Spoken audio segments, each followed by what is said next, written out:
Welcome back to my YouTube channel Somesha Shivlogs. ಎಲ್ಲರೂ ಹೇಗಿದ್ದೀರಾ? ನಾನು ಚೆನ್ನಾಗಿದ್ದೀನಿ. ಐ ಹೋಪ್ ನೀವು ಚೆನ್ನಾಗಿದ್ದೀರಾ ಅಂತ ಅಂದ್ಕೊಂಡಿದ್ದೀನಿ. ತುಂಬ ದಿನ ಆದಮೇಲೆ ವಿಡಿಯೋ ಮಾಡ್ತಾಯಿದ್ದೀನಿ. ಯಾಕಂದರೆ ಸಮ್ ರೀಸನ್ಸ್ ನಾವು ಮನೆ ಚೇಂಜ್ ಮಾಡಬೇಕಾಗಿ ಬಂತು. ಸೊ ಅದಕ್ಕೆ ಮನೆ ಚೇಂಜ್ ಮಾಡಿದ್ವಲ್ಲ, ಶಿಫ್ಟಿಂಗ್ ಇತ್ತು, ಥಿಂಗ್ಸ್ ಎಲ್ಲ ಶಿಫ್ಟ್ ಮಾಡೋದಿತ್ತು. ನಾವು ಇಬ್ಬರೇ ಇದ್ವಲ್ಲ, ಸೊ ಕಷ್ಟ ಆಗ್ತಿತ್ತು ಇಬ್ಬರಿಗೂ. ಸೊ ವಿಡಿಯೋ ಮಾಡೋಕ್ಕಾಗಲಿಲ್ಲ. ವಿಡಿಯೋ ಮಾಡೋಕ್ಕೆ ಸ್ಟಾರ್ಟ್ ಮಾಡ್ತಿದ್ದೀನಿ.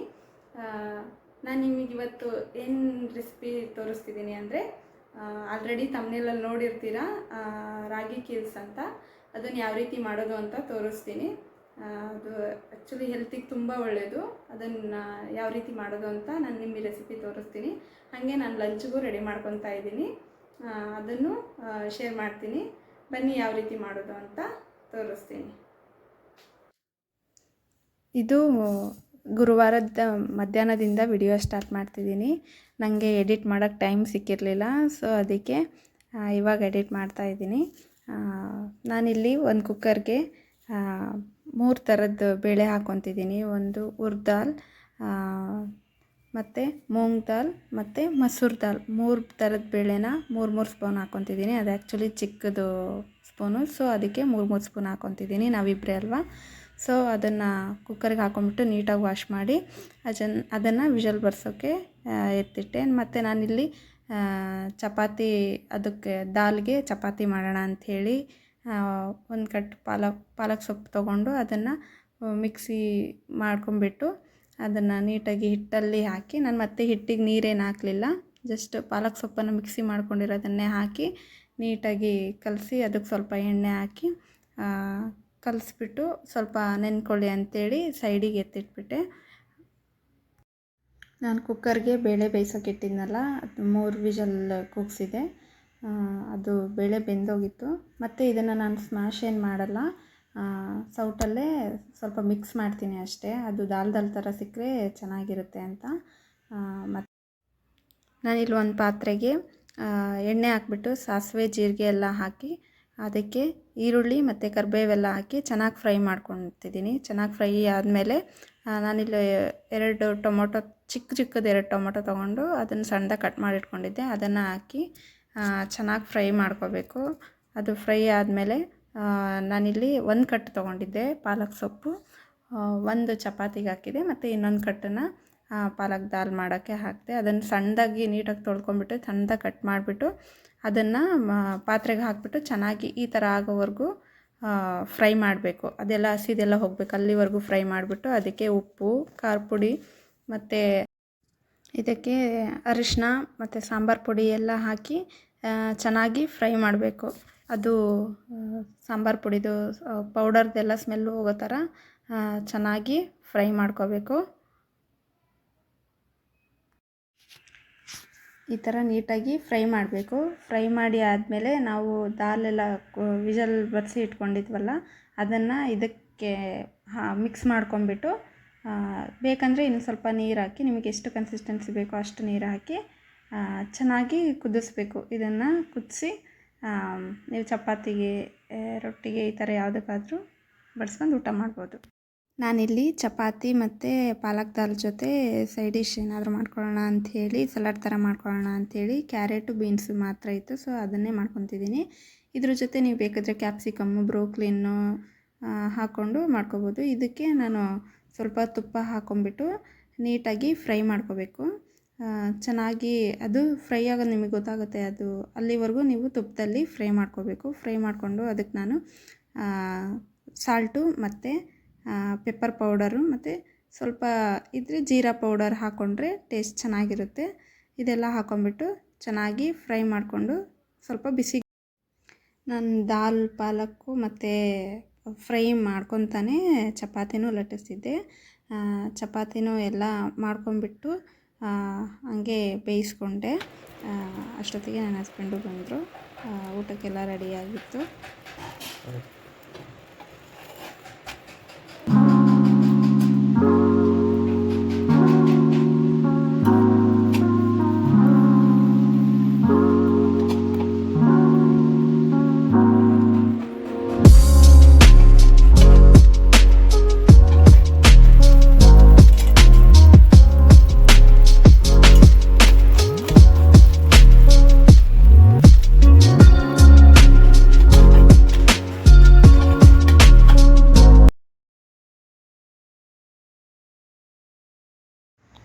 ಆ್ಯಕ್ಚುಲಿ ಲಂಚ್ ರೆಡಿ ಆಯಿತು.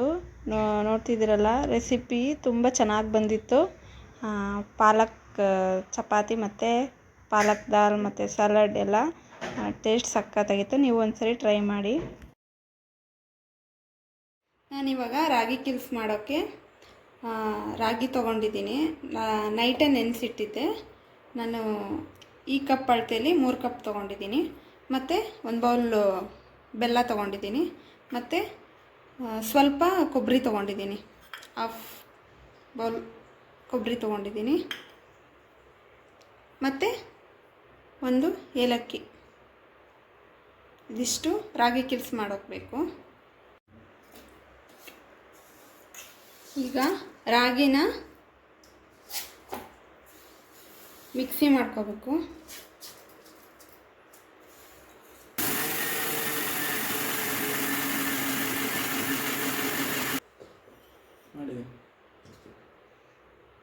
ಈ ಥರ ರುಬ್ಕೋಬೇಕು.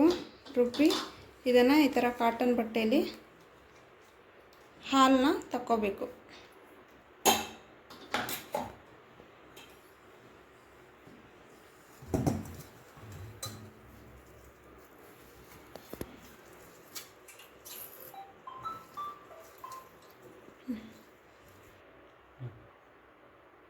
ಹಾಲು ಹಿಂಡಿ ಆದಮೇಲೆ ಈ ಥರ ಬರುತ್ತಲ್ಲ, ಅದಕ್ಕೆ ಇನ್ನೂ ಸ್ವಲ್ಪ ನೀರು ಹಾಕಿ ಮತ್ತೆ ಮಿಕ್ಸಿ ಮಾಡಿ ಹಾಲು ತಗೊಳ್ಳಿ. ರಾಗಿ ಹಾಲು ಬರುತ್ತೆ ಅದರಲ್ಲಿ. ಹೀಗೆ ಒಂದು 2-3 ಸರಿ ಮಾಡಿ. ರಾಗಿ ಮಿಕ್ಸಿ ಮಾಡಿದ್ವಲ್ಲ, ಅದೇ ಥರ ಕೊಬ್ಬರಿನೂ ಮಿಕ್ಸಿ ಮಾಡಿ ಇದರ ಹಾಲು ತೆಗಿಬೇಕು ಕಾಟನ್ ಬಟ್ಟೆಯಲ್ಲಿ. ಅದ್ರ ಜೊತೆ ನಾನು ಏಲಕ್ಕಿನೂ ಇವಾಗಲೇ ಹಾಕೊಂಡ್ಬಿಡ್ತೀನಿ. ಇದನ್ನು ಮಿಕ್ಸಿ ಮಾಡಿ ಹಾಲು ತೆಗಿಬೇಕು.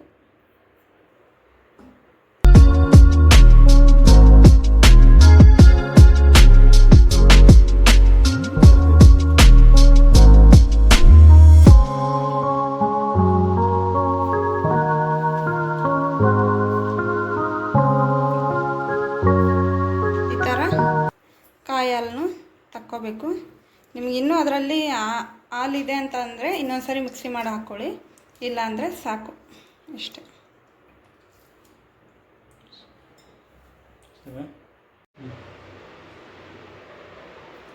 ಇದಕ್ಕೆ ಸ್ವಲ್ಪ ನೀರು ಹಾಕಿ, ಸ್ವಲ್ಪ ಜಾಸ್ತಿ ಬೇಡ, ಸ್ವಲ್ಪ ನೀರು ಹಾಕಿ ಬೆಲ್ಲ ಕರಗಿಸ್ಕೊತೀವಿ.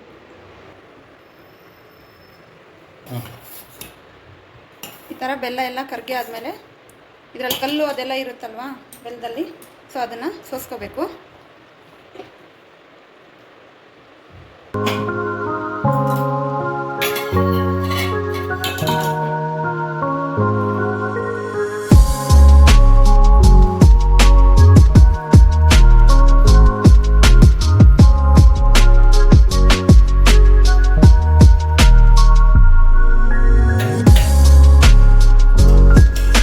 ಇವಾಗ ನಾನು ರಾಗಿ ಹಾಲು ಮತ್ತು ಕೊಬ್ಬರಿ ಹಾಲು ತೊಗೊಂಡಿದ್ನಲ್ಲ, ಅದನ್ನು ಮಿಕ್ಸ್ ಮಾಡಿಕೊಂಡು ಬೇರೆ ಪಾತ್ರೆಗೆ ತಕ್ಕೋತಾ ಇದ್ದೀನಿ.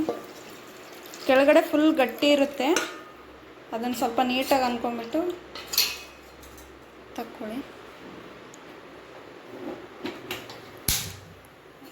ಗ್ಯಾಸ್ ಆನ್ ಮಾಡಿ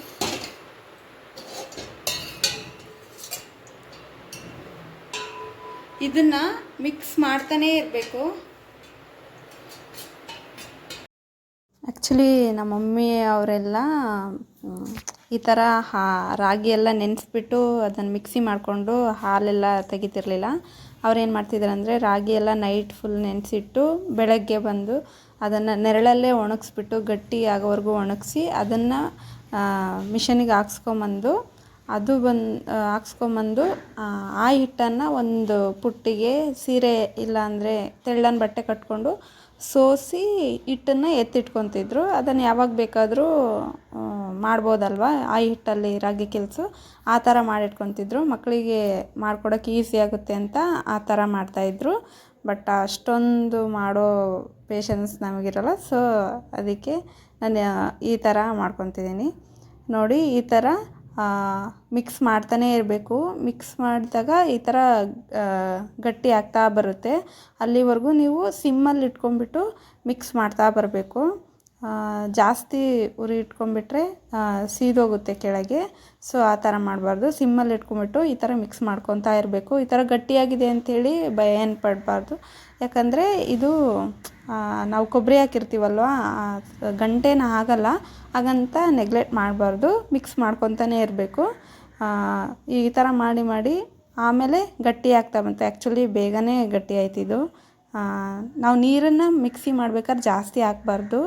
ರಾಗಿ ಮಿಕ್ಸಿ ಮಾಡಬೇಕಾದ್ರೂ ಆಗಲಿ, ಕೊಬ್ಬರಿ ಮಿಕ್ಸಿ ಮಾಡಬೇಕಾದ್ರೂ ಆಗಲಿ ಲಿಮಿಟೆಡ್ ನೋಡ್ಕೋಬೇಕು. ಎಷ್ಟು ಬೇಕೋ ಅಷ್ಟು ನೀರು ಹಾಕ್ಕೊಂಬಿಟ್ಟು ಹಾಲು ತಗೋಬೇಕು. ಜಾಸ್ತಿ ನೀರು ಹಾಕಿದ್ರೆ ನಾವು ಎಷ್ಟೇ ಮಾಡಿದ್ರೂ ಈ ಥರ ಪೇಸ್ಟ್ರಿ ಬರಲ್ಲ, ನೀರು ಜಾಸ್ತಿ ಆದರೆ. ಸೊ ಅದು ನೋಡ್ಕೊಂಬಿಟ್ಟು ನೀರು ಹಾಕಿ ಮಿಕ್ಸಿ ಮಾಡ್ಕೋಬೇಕು. ಈ ಥರ ಆದಮೇಲೆ ಇವಾಗ ಇದಕ್ಕೆ ಬೆಲ್ಲ ಸೋಸ್ಕೊಂಡು ಇಟ್ಕೊಂಡಿದ್ವಲ್ಲ, ಇದನ್ನು ಹಾಕಬೇಕು.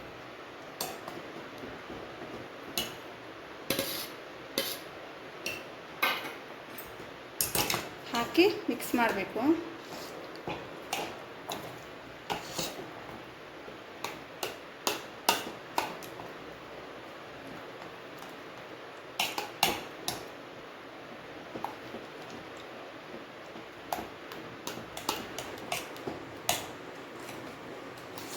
ಈ ಕನ್ಸಿಸ್ಟೆನ್ಸಿ ಇದ್ದಾಗಲೇ ನಾನು ಆಲ್ರೆಡಿ ಮುಂಚೆನೇ ತಟ್ಟೆಗೆ ತುಪ್ಪ ಹಾಕ್ಬಿಟ್ಟು ಮತ್ತು ಗಸಗಸೆ ಹಾಕ್ಕೊಂಡಿದ್ದೀನಿ. ನೀವು ಕೊಬ್ಬರಿ, ಒಣ ಕೊಬ್ಬರಿ ಮತ್ತು ಏನದು ಡ್ರೈ ಫ್ರೂಟ್ಸು ಏನು ಬೇಕಾದರೂ ಹಾಕ್ಕೋಬೋದು. ನಾನಿಲ್ಲಿ ಗಸಗಸೆ ಹಾಕಿದ್ದೀನಿ.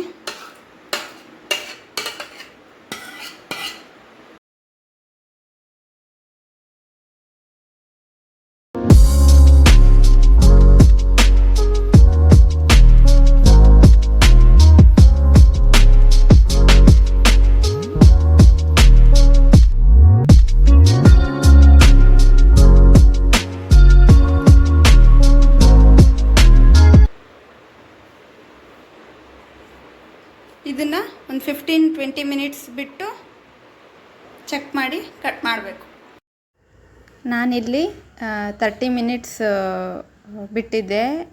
ಸ್ವಲ್ಪ ಗಟ್ಟಿ ಆಗಿರಲಿ ನೋಡೋಣ, ಪರವಾಗಿಲ್ಲ 15-20 ಮಿನಿಟ್ಸ್ ಬೇಡ ಅಂಥೇಳಿ 30 ಮಿನಿಟ್ಸೇ ಬಿಟ್ಟಿದ್ದೆ.